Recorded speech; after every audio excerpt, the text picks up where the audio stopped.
kanisa, wakupona wapone, wakuamini waamini, wakutubu watubu, sababu njo shabaha ya kanisa yako Mfalme. Onekana Baba, nakusifu na kubariki kupitia mwana wako pekee, Bwana wetu Yesu Kristo, aliye Bwana na Mwokozi.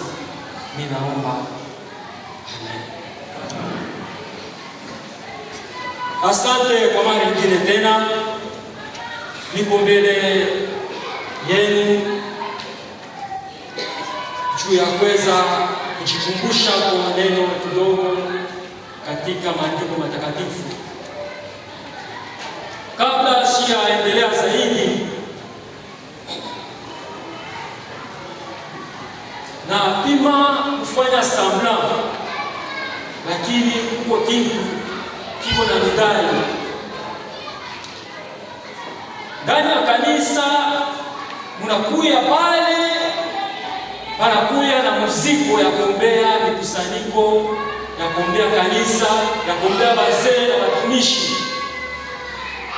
Kama ndugu yangu au kalake na vision ya kuombea kanisa ya Mungu, leo hii anza kuombea kanisa. Nafasi mule Mungu alitayarisha juu ya wewe upate uzima wa milele. Maana tasemea kwa dakika moja au mbili juu ya mikusanyiko. Na wazia wakati wazee wananipatia tena wakati ya kusimama mbele yenu, walinipatia tena, nilisemaka hapo kidogo juu ya mikusanyiko. Nimekumbusha tena, ndugu yangu, kama uko na mtoto mnyumba, ule mtoto ashifurahiwe chakula ile wewe baba uliteseka hii mashiku yote unampatia, na mtoto ashifurahiwe, ashikukurie, mzazi utashikia namna gani?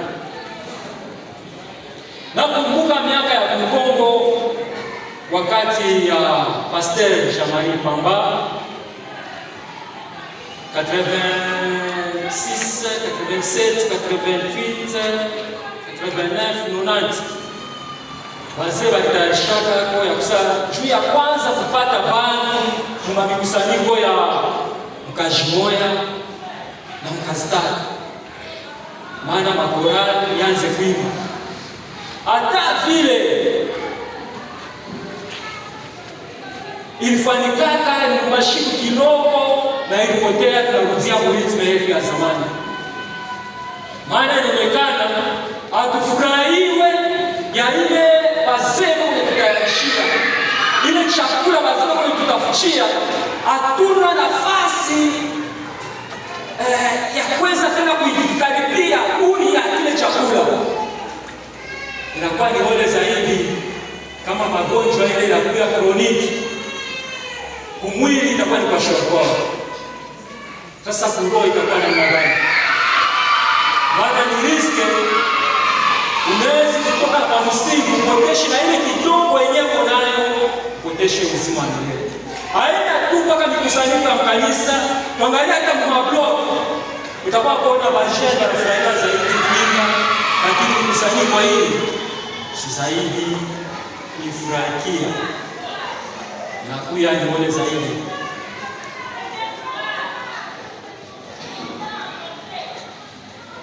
Nilipendelea zaidi kusuhutisha tu kwa ile kidogo tu, tukumbuke tuko katika safari. Leo tuko hapo, kesho tutakuwa hapo. Inabidi kujitayarisha kila wakati. Asante, bila kuona muda, nipendelea kabla sijaingia maandiko zaidi, tuimbe kidogo wimbo ya Kibemba, Bemba 270,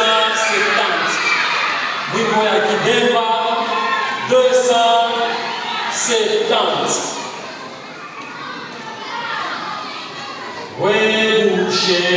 Weusheuke kaladi ilikushonya yafya jebanuena papata weusheuke kaladi jebanuena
Neema ya Bwana iwe nanyi.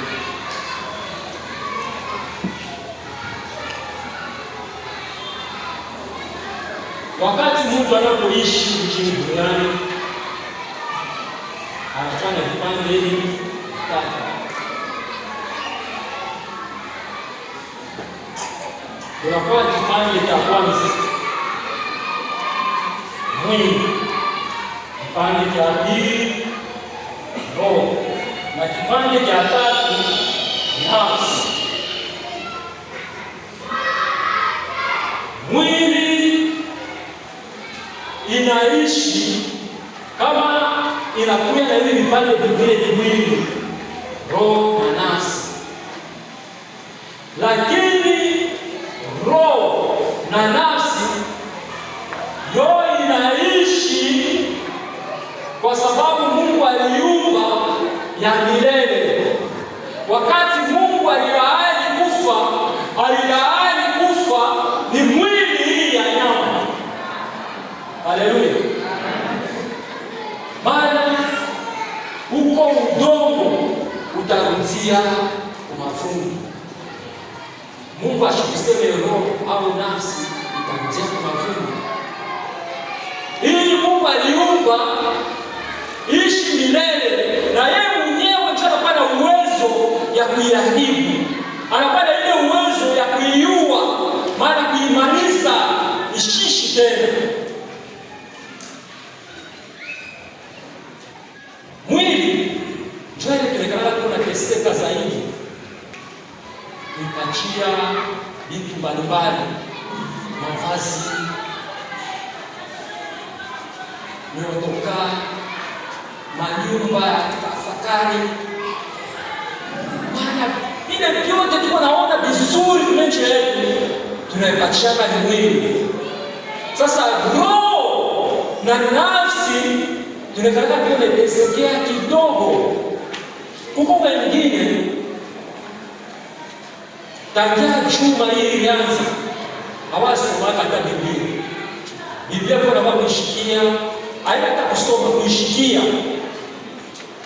Ni leo hii mkanisa nione zaidi.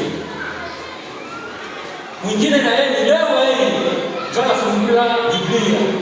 Ijapokuwa teknolojia inaonekana sasa inaendelea zaidi, pale pote tunapokuwa tunakuwa na matelefoni, mko Biblia, mko madictionnaire Biblia, mko kila kitu, lakini tumitumikishe. Utaona mtu zaidi kwa Facebook, WhatsApp, vingine marezo sosio, pale ndio atafanya hata saa 10. Angalia journal.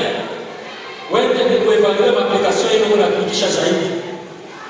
Wewe kama mtakuwa bibi, utakuwa kuangalia ulipitisha sengine muda mrefu zaidi kukutumikisha vitu bila kutakusaidia maisha yako ya leo.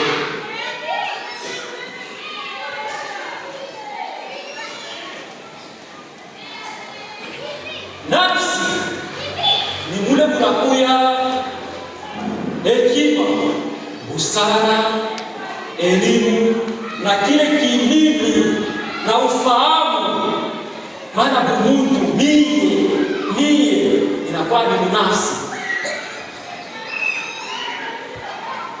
Conscience en français, ile ufahamu, conscience inakuya ni nafsi. Na nafsi vile Mungu aliumba inapatikana ni damu. Ndio kwa maana Mungu alisema wakati utaua nyama mwanga damu. Maana nafsi inapatikana ni damu. Sasa roho inakuya ni kile kiufahamu ya kwamba kama mimi hapa leo ninapoishi shishi ni moja tu.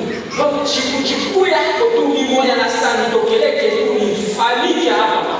Lakini wakati ninapoishi kile kiufahamu kinakuya hasa kwa muumbaji Mungu Baba ule aliyeumba roho.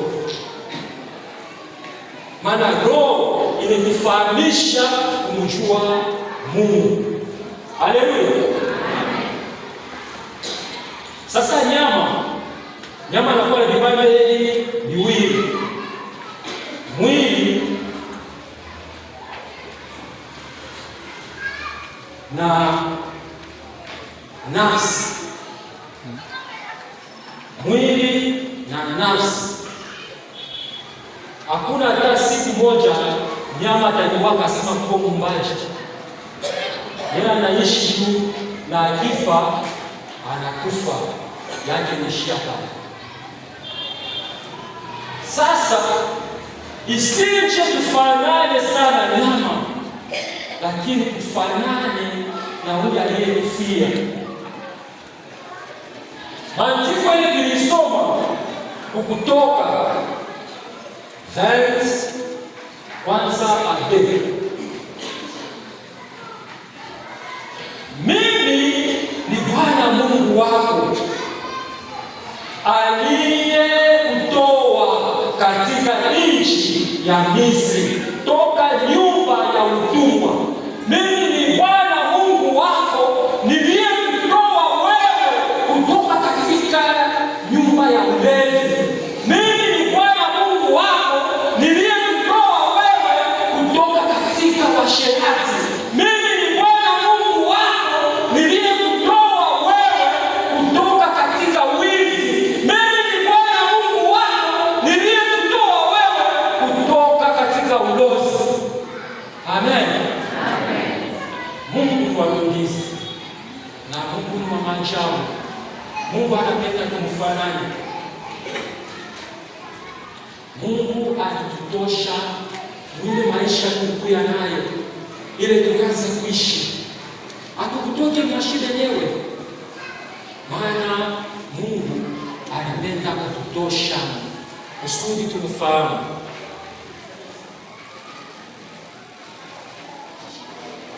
Shina yetu kutoka kwa imani,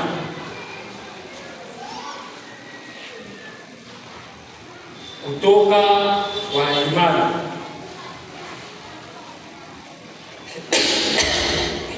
Namna nyingine tutasema kutoka kwa imani, tunaweza kuzungumzia safari ya imani. Maana mtu kama anatoka asitabakia shaka kuikala, atatoka anaanza kutembea.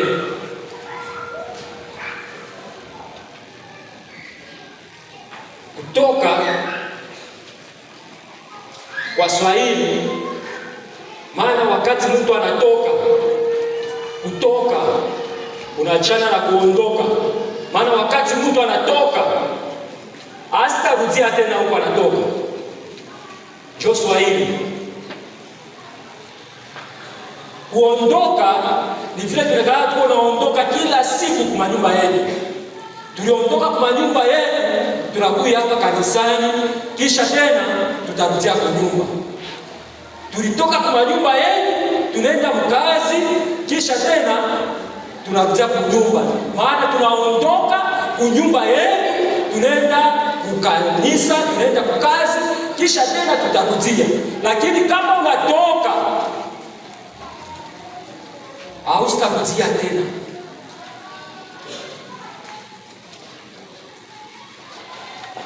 Hii kitabu Kutoka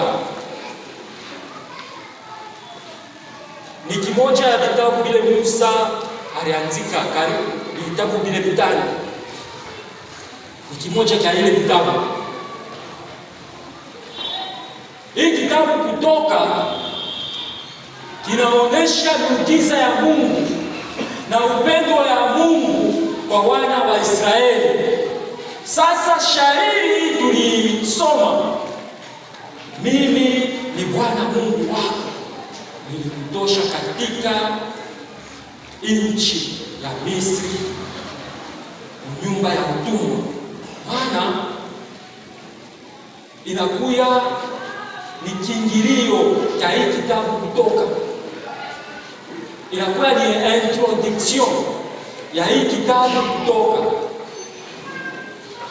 Sasa kama unabeba shairi ya 3 verset 3 kwenda kufika 17 na utasomea hapo.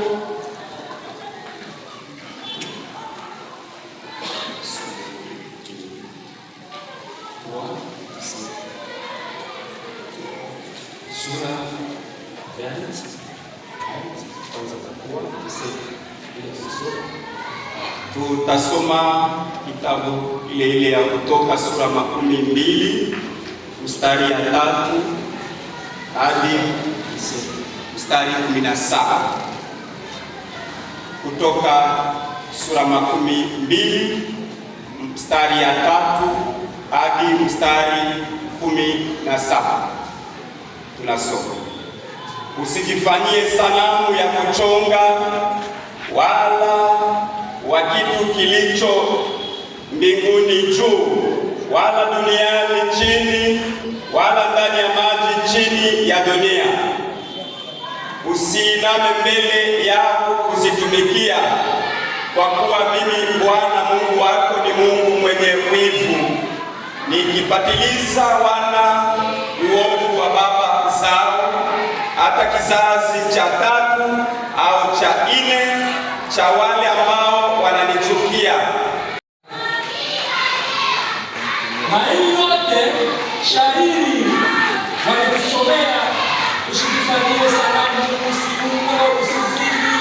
Ile yote hilo inaonyesha namna Mungu weko, maana Mungu ni mtakatifu, anapenda na shie kuwa mfuata, tumfanane.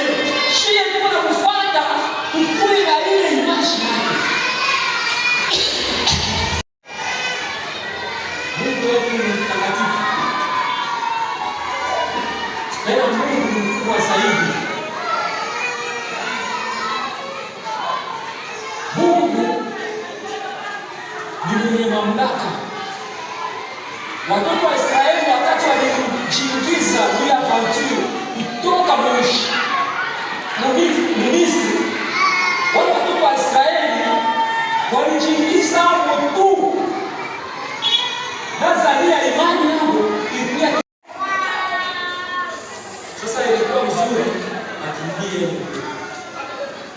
alikuwa kufia kutoka. Wakati kwa angalia Mkongo wanaona mbele bahari, Mkongo jeshi bilio tena likaanza kulia. Musa kama nikuacha yule kwa kaburi alikushika unga ngekewechi maizie kubadilika beruya Musa, maana imani ni kidogo. Kisha kitu kingine chia pale mtu tulikana kuna tatone kwa kufanya saa zingine kilezi kuendeka au akitendeka, lakini Mungu kama unafanya kitu anakuwa na shabaha. Mungu alisema atoke utumwa yabo naisha, na alitoka. Mateso na magumu yanatupata, tunaanza tena kusahau. Unaanza kuangalia kwa Mkongo tena unaangalia saa zingine ni kubaya tena ni mpaka mkanisa, saa zingine ni baloji wa mkanisa, saa zingine, maana imani tena inapola.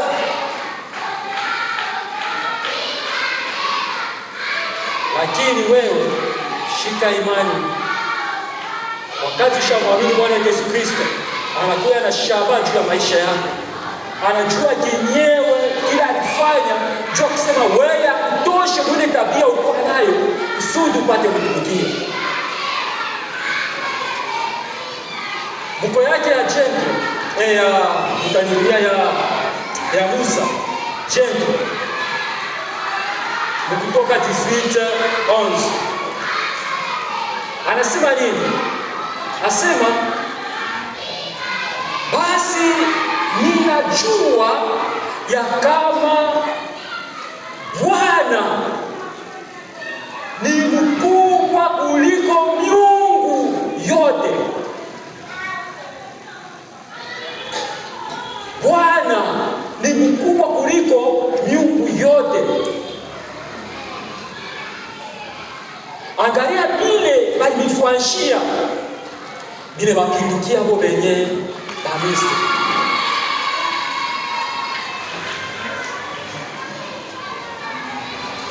Sasa wewe kama wakati unapojiingiza uaminifu ni kidogo tu asao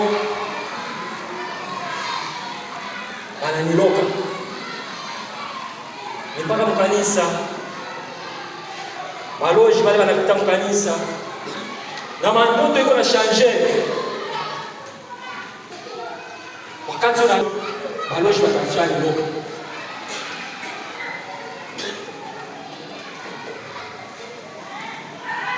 Wakati tukawa dunia tulizaliwa hatukujue namna kukuya ndani ya matumbo ya mama yetu.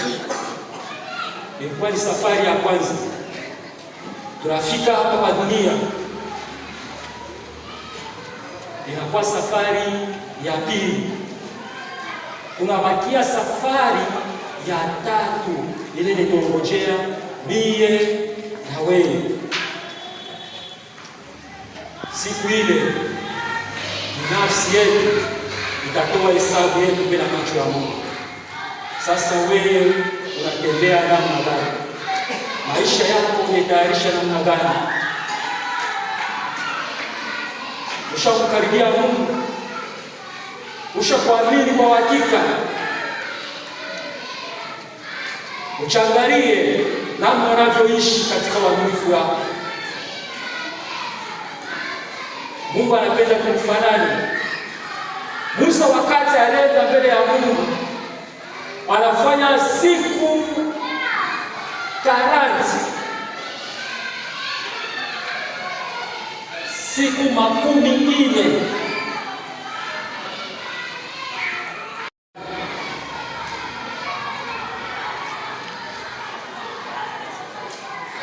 sisi waaminifu, nilitayarisha aka kitu. Sijui kama mnaniona vizuri pale. Nanifuata vizuri.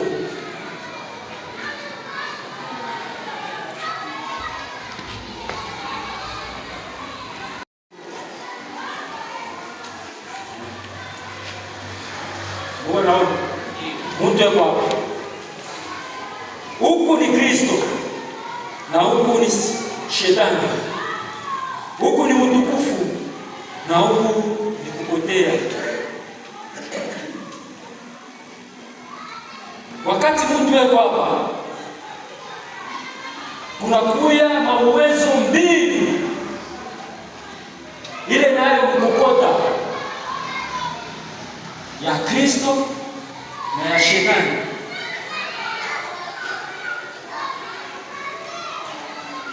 Sasa watu zaidi wanakimbilia huko. Haleluya. Naona mnafuata zaidi. Mchunge nageuza namna na kweli. Ndugu kuya. Haya kuya. Kuya. Mungu.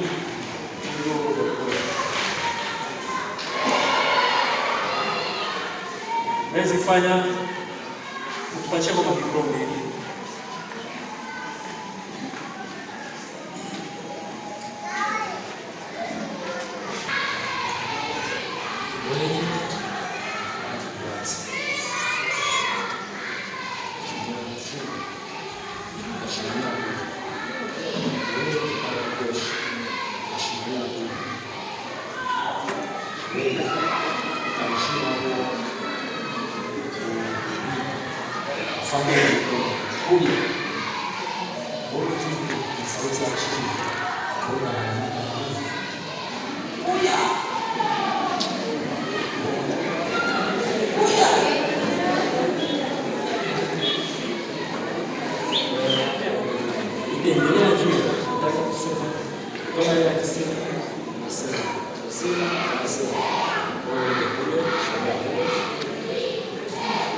Msomaji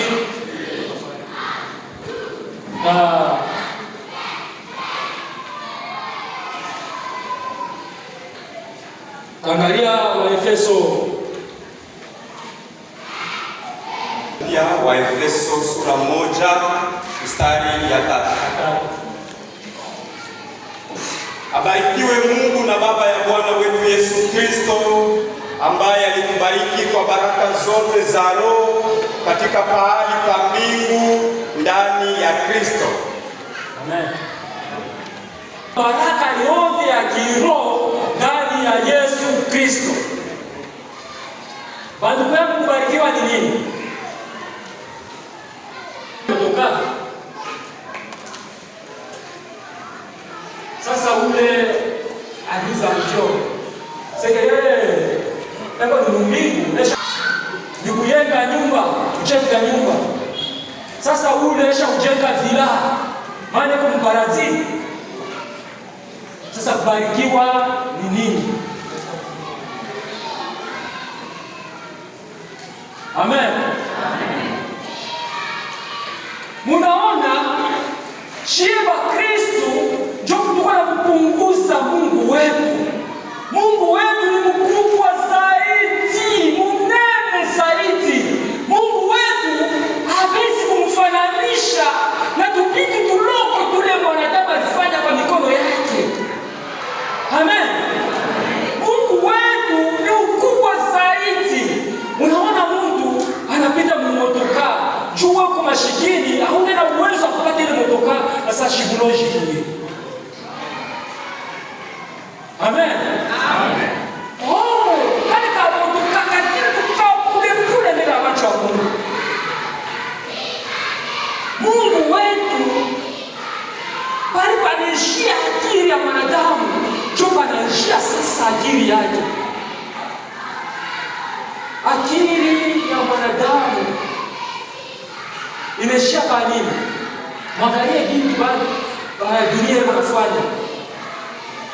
Sasa ndio pale pa zero pale Mungu yake anaishi.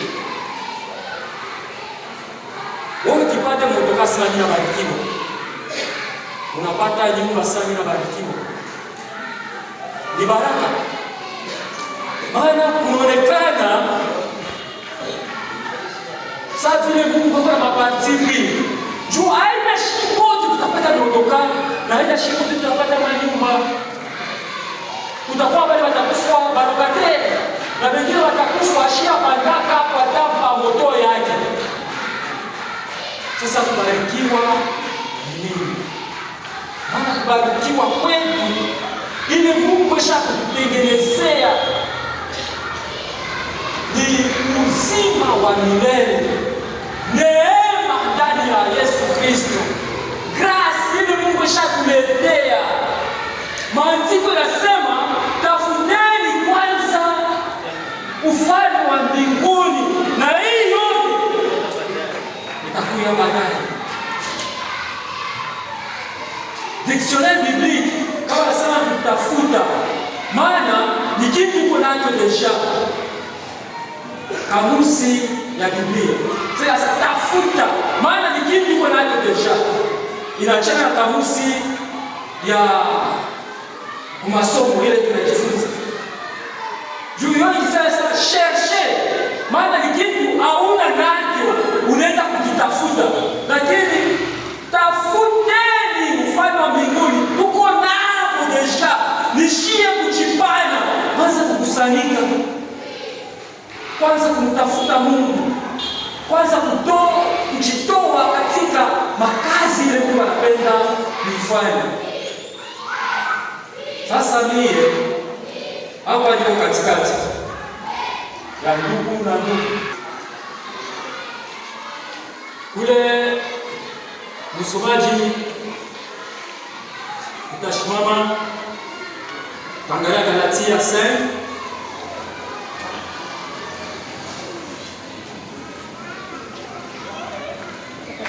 Galatia 5 kwanza sema kama hivi: basi matendo ya mwili yanaonekana. Na ndugu, twende polepole, twende polepole, mwanze tena. Basi matendo ya mwili yanaonekana.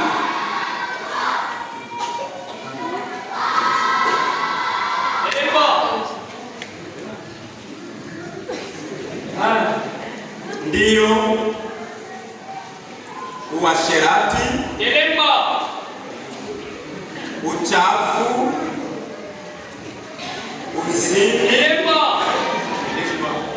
kuabudu sanamu,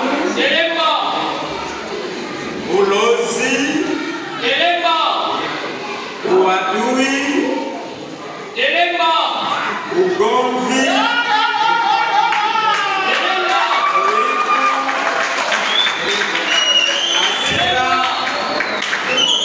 fitina,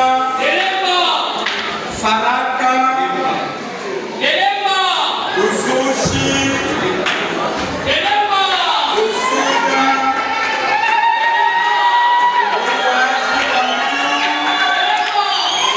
ulevi, ulafi na yanayofanana na maneno haya.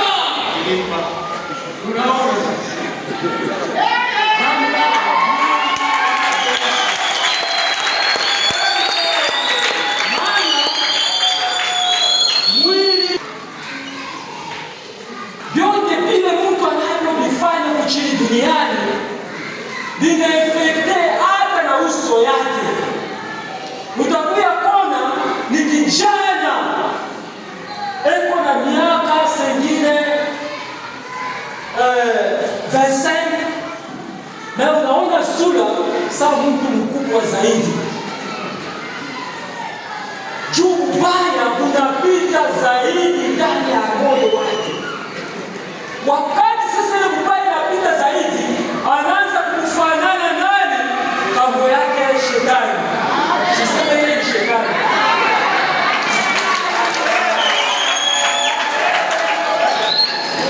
Unaona na sura inaharibika, kuefea kukaribia, maana Kristo eko nenda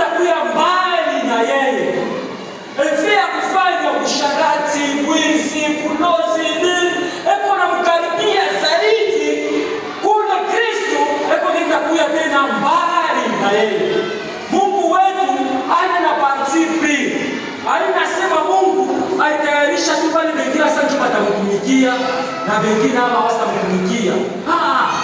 Shie wote tuko pasante pale. Kuna pia ile uwezo mbili imetutawala ya kiroho, maana tuwezi kuigusa na mikono yetu kama vile Kristo na Shetani inakuwa na uwezo ya kiroho. Sasa wakati tunakaribia zaidi huku, tunapotesha ufahamu wa neno la Mungu kule jambo la Kristo, na ubaya umetawala zaidi. Nishie kujitoa kufahamu ukubwa wa Mungu. Sasa wakati mtu anapokuya hapa anaamini Kristo,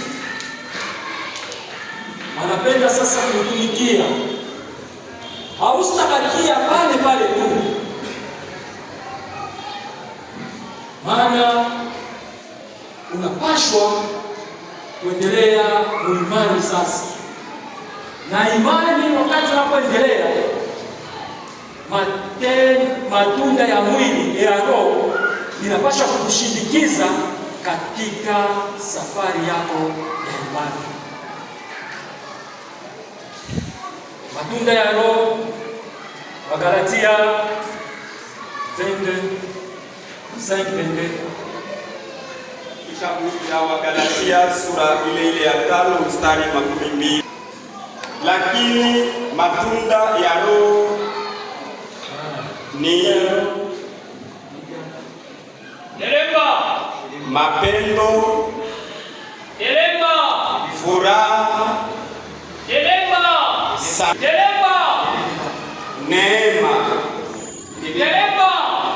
wema, uaminifu, upole, kujizuiza.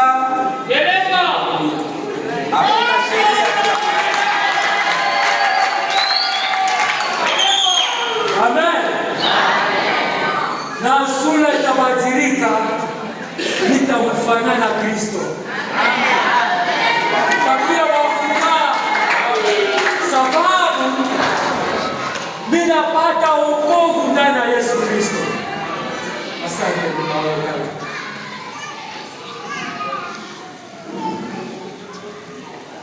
Na ile njia kwa maisha yetu ile mawezo mbili tutaishi mpaka tutakapoiacha hii dunia. Sasa wakati wewe uko naishi pale, angalia nafsi yako itatoa hesabu gani mbele ya macho ya Mungu. Maana ni wewe pale wiko umkaribie Mungu kabisa kabisa, kusudi siku ile tukamwone Bwana wetu Yesu Kristo. Shabaha ya Mungu ni sisi sote siku ile tukafurahi pamoja. Taimba 152.